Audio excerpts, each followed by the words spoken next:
Binulan at binaha ang ilang lugar sa bansa kasunod ng panibagong sama ng panahon. Para bigyan ng mukha ang balita, Mobile Journal, Francis Orso.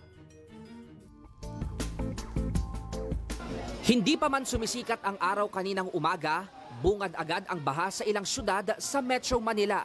Sa Mandaluyong City, kita ang abot tuhod at bewang na baha sa mga ibinahaging video na ito ng netizens matapos ang magdamagang ulan. Pahirapan din ang pagdaan ng mga motorista gabi ng linggo hanggang kaninang madaling araw sa EDSA Shaw Tunnel nang bahain ang kalsada.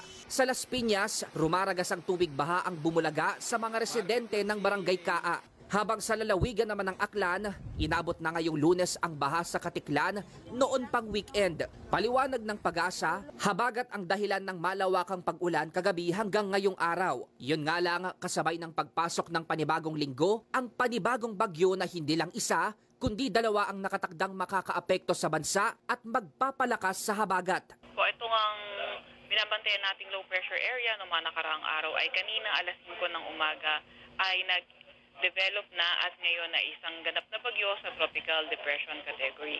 Dahil nga dito kay Hener nakataas ang tropical cyclone wind signal number 1 sa eastern at central portion ng mainland Cagayan, Isabela, Quirino, eastern portion ng Nueva Vizcaya, Apayao, Kalinga, Mountain Province, Ifugao, Aurora, eastern portion ng Nueva Ecija at ang northern portion ng mainland Cagayan, kabilang na ang Polillo Island. Dagdag pa ng Pag-asa, nakikitang tatama ang mata ng bagyong Hener sa kalupaan ng Isabela bukas ng Martes at lalakas pa hanggang maging tropical storm category sa Miyerkules. Ang bagyo naman sa labas ng PAR na may international name na Pulasan, kahit na malayo pa, maging handa at alerto pa rin, sabi ng Pag-asa. Mahigit 2,000 kilometro ang layo ng sentro nito ngayon sa silangan ng southeastern Luzon. At tulad ng nagdaang bagyong Ferdy, papasok lang sa kanto ng PAR ang nakatakdang bagyong Helen. Makikita po ninyo, kagaya din ni Ferdy, posible lamang itong dumaplis dito sa boundary ng PAR. Hindi natin inalis yung posibilidad na maaari din itong hindi pumasok, lalo na kapag nagbago